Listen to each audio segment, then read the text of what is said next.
Today we are going to talk about form. So sometimes in art, form is relating to the work of art as a whole, but in this case we are talking about the element of art form, which is the volume of a shape, making a shape look three-dimensional.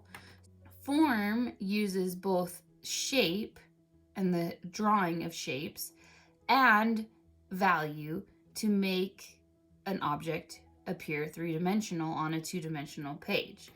One of the ways that we can create form is by using foreshortening.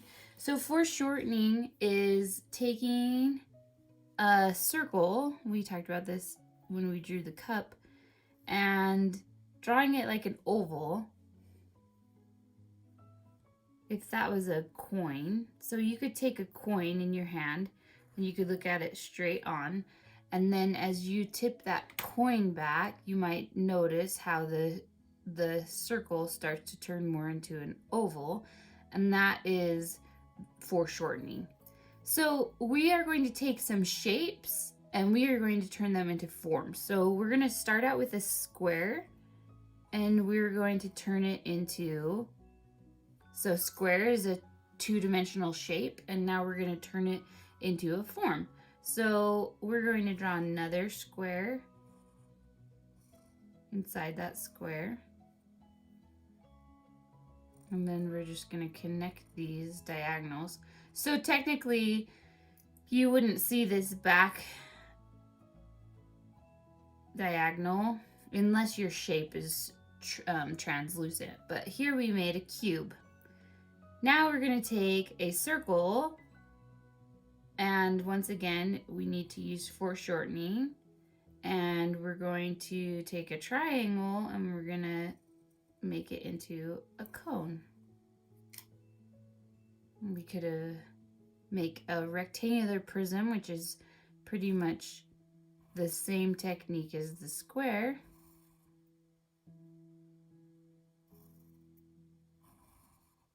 We're making two equal sized rectangles here for this particular form, and connecting those angles together. And lastly, well, we've already made a cylinder, but we're going to make another one. We're going to make it a little bit taller, so we're going to use two circles that are right on top of each other, and we're going to draw lines down. So these are all translucent shapes. We can see the inside of them, but if we were to, if we wanted to make them solid shapes, we could erase the lines and then you would only see the three shapes on this, or the three sides on this cube. Same with the rectangle. This is more like you can see the inside of the cone. And then the cylinder, we would erase this line, this back line, so that it... Okay, so we've created form just how we've drawn these objects.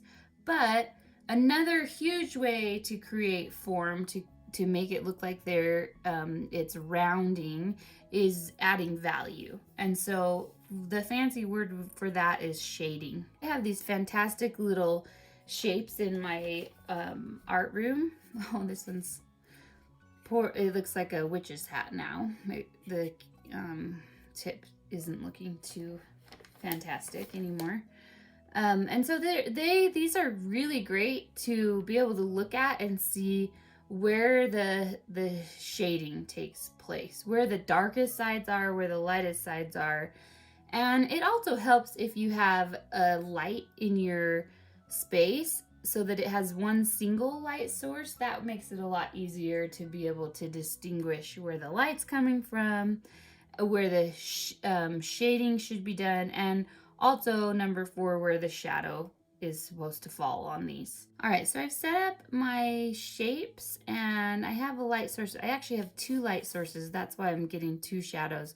One is from my window and one is from my actual light. So it's a little bit tricky, but they're kind of coming from the same direction, so I'm just going to make the best of it.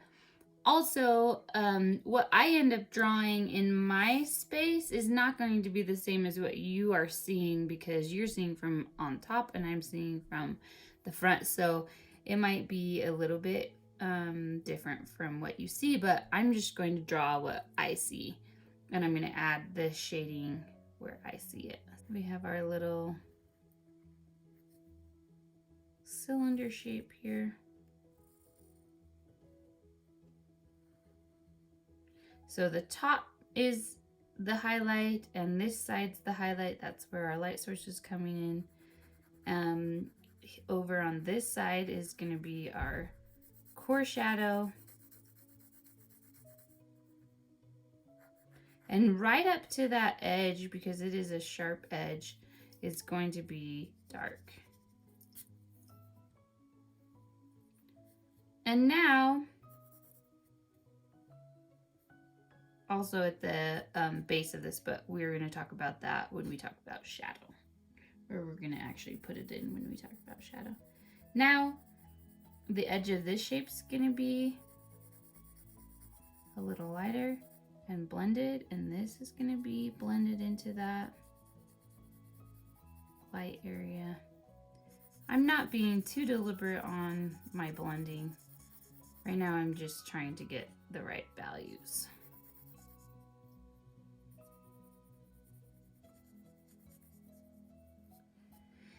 And because it's they're against a white paper and the reflected light, it's a little bit lighter on the bottom as it goes down. So this is the darkest area, these are the highlights, and then we fade out from there.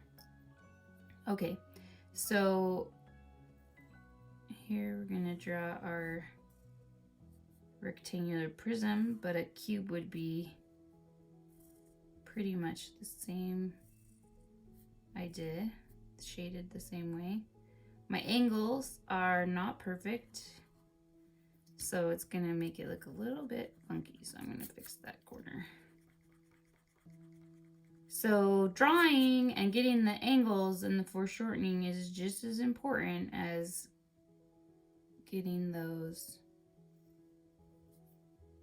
values correct. Okay, once again, this is a hard edge, so it's gonna be a hard line here and a darker side. This back side where it doesn't get a much light. Now with cubes, they always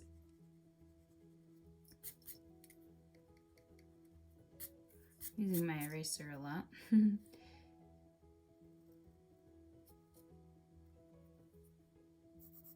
On the sides, it's not going to be one solid color or one solid value. There are some areas where this is the darkest and this is actually lighter than this. So look for those relationships when you're drawing. That's why it's really nice to have an object in front of you to draw from. So if you're having a hard time seeing the values because the shapes are colored, you can squint your eyes when you're looking at it and try and see, or you can compare what's next to it. So this one's harder to see, but I know I can tell that this is darker than this area. So now this top part has a value. It wouldn't usually be the white of the page, especially when you compare this top part to the white of the paper. But for this purpose, I'm gonna leave the highlight just the page. So all right, and then we have our little wonky cone here. I'm just gonna draw it as a cone. And the core for me. Now the cone doesn't have hard edges on this part of the cone, so you're not gonna have any like really hard edges. Everything's gonna be blended until you get to the bottom of the cone. And then it has has another side.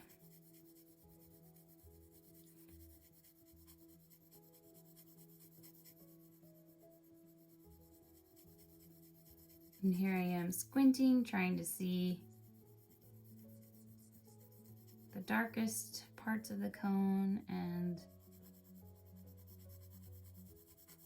I'm going in a circular motion with my pencil as I'm shading so that I don't get any really hard edges. I didn't do that with this one. You can see my pencil lines, but with this one I'm blending it a little bit more deliberately. And it's just the amount of pressure that you put on the pencil. So the amount of pressure and the amount of times that you go over that shape. All right, so I have my cylinder, my cube, my cone, and now we're going to talk about shadow. Shadow is another way that we create form. We're just doing the shadow here, and it's going to be darkest where the shape and the edge meet, and then as you blend out, it's going to get lighter and lighter at the ends. So the shadow, it doesn't have a color, it's just absence of light. So whatever the base of your object is on, it's just gonna have this translucent darkness over that. It's not going to change. So if this is green, this is also going to be green. It's not going to change the color. All right, so you can see how foreshortening, drawing the object correctly and getting the angles correctly, shading the object, and adding a shadow, all of those combined are going to create form. Today on our index card, we are going to shade a sphere and we are going to label the name of each of the values.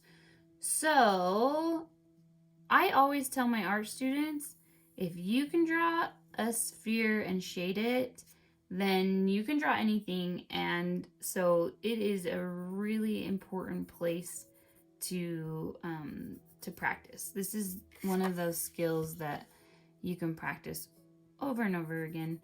I put that on my white piece of paper so that we could see the shadow more easily. And I always like to get the darkest values in. That's just how I like to shade.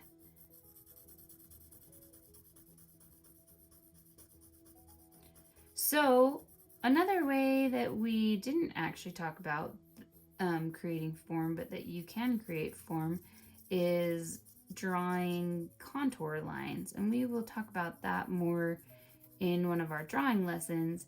But trying to notice if you were to draw lines around this circle, straight lines, try and follow those lines. That's the direction of the shading. So shading should follow the direction of the edges of your shape rather than going straight up vertically or straight across horizontally. I'm going in circular motions and I'm shading, moving with the edges of this shape. So I've got the darkest area in, and now I am branching out from that.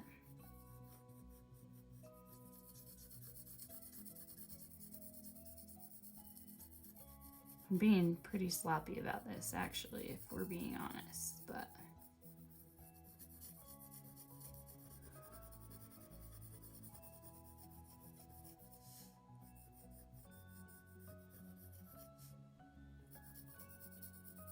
so one thing that I have noticed that people that are just starting out learning how to shade and practicing doing spheres is that they always go to this bottom edge of the sphere and they color it in too dark.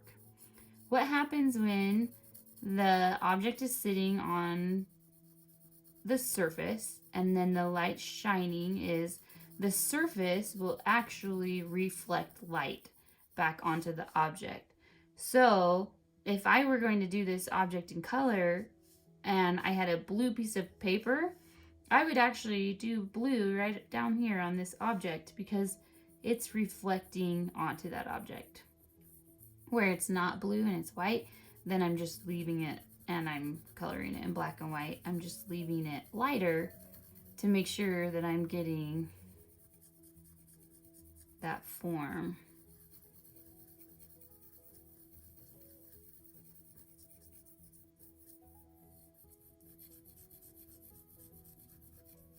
So if you want to become a better shader, this is where you should practice. Right here is doing these spheres and other objects.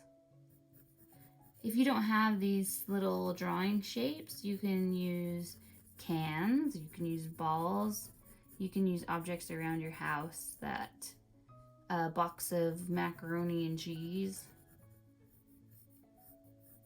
And if it's hard to see because the logos are distracting on the boxes, you can paint them solid colors, spray paint them, or take the label off if you can, like on a can of soup.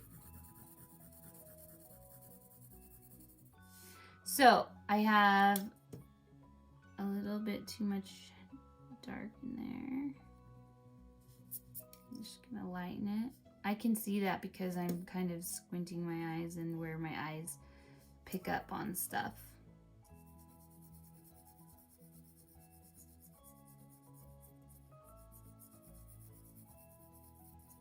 And I know it's not quite right. And now I'm gonna go back in and I'm gonna color this really dark here. I'm gonna draw in my shadow.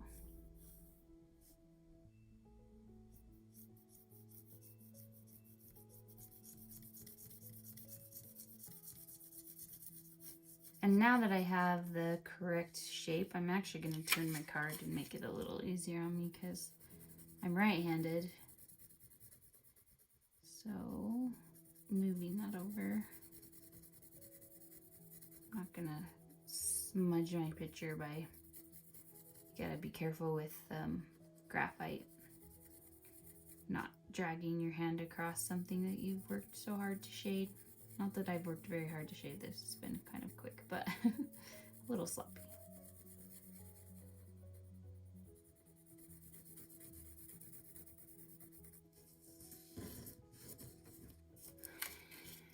All right, so now that's really popping out.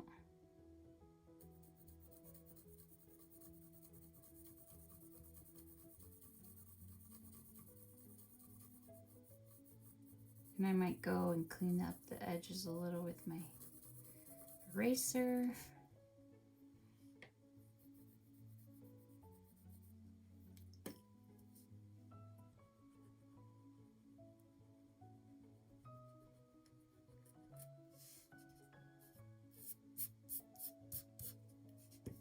So I really try to go in after too, and if there's any hard lines, I try to draw really light so that you don't end up seeing any hard lines at the end, because there are no hard lines on this actual object. It goes all the way around, so there's no hard edges on a sphere. It's a smooth object, so try not to have those hard lines. Okay, so let's label this. And we are going to use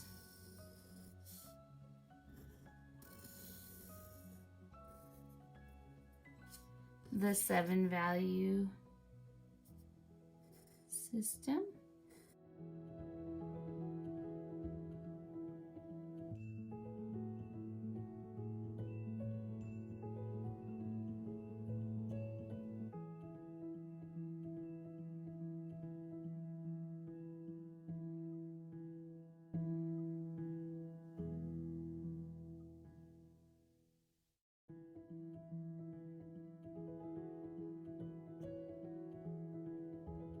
If you do it correctly on this value scale, it should look like the top part is darker and the bottom part's lighter, just because of the relationship of what it's next to. This lightest area is the highlight, where the light kisses the object. Then we have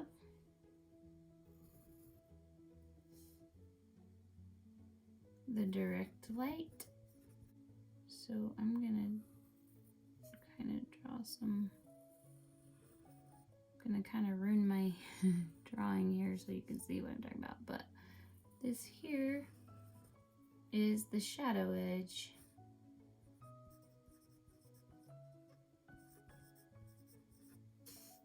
Here is my core shadow, and it's actually going to be, we're gonna skip number 4 and we're gonna go to number 5.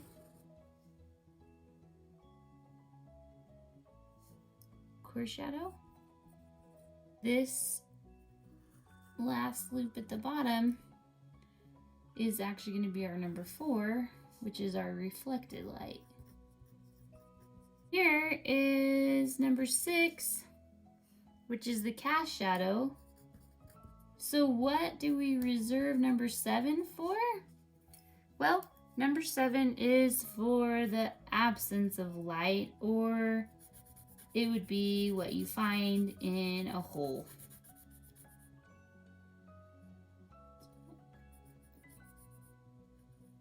Just darkness, pure darkness down here in this little hole.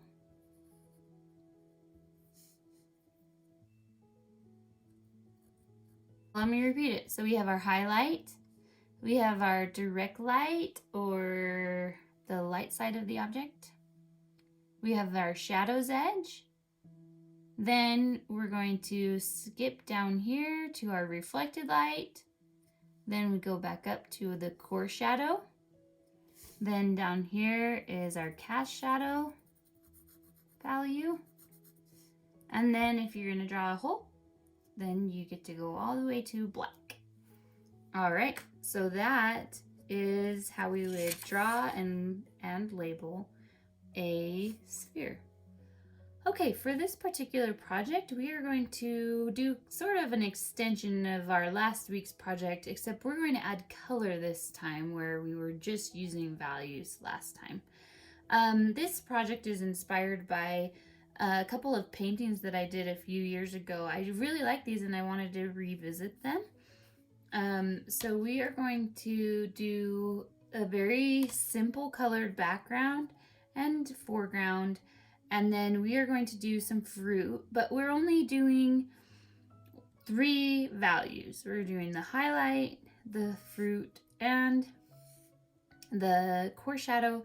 And then of course we're going to add our shadow onto that, and we're going to do that with acrylic paint. So I have a couple different ones of these that I did. Very simple shading, very simple shading was the focus of this particular project. So each of these fruits, you can see how there's really, it comes down to about 3 values in each of these fruits. So that is what we're going to do today. So I have my paper, my watercolor paper taped down with masking tape. I have a pencil, I have a couple of colors. I don't know which ones I'm going to use yet, but since we haven't discussed color at all yet, I won't go into that too much. Just pick a couple colors you like and have a black and a white on hand so that we can create those different values with one of these colors, and some paintbrushes, water, a rag to dry your brush on, and let's get started. All right, I'm going to use my same photo reference that I used last week. You can do this too, whether or not you did fruit or a flower or whatever you found. This all applies. It will all work together You can still find those 3 values in your picture, but this time we're going to try and instead of zooming in really close, we're going to stay zoomed out. So we're going to use this as our style cue, and so we're going to find where we want to put our horizon line or our table or our basket, whatever our fruit is sitting on. And we're just going to go ahead and get started drawing the object onto our paper with our pencil, and then we're going to start filling it in with paint.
All right, so I don't know if I love this piece, but I did add a little made up bowl.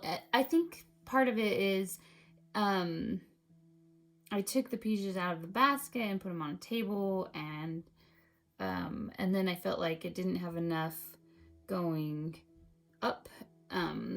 Everything was going horizontal, and so I added a bowl because actually it's peach season where I'm at, and we've been having a lot of peaches and cream. All right, I can't wait to see what you guys come up with, how your 3 value forms turned out, and I always, in the end, I always just like working with color. Color makes me happy, so we're gonna be diving into more color next week.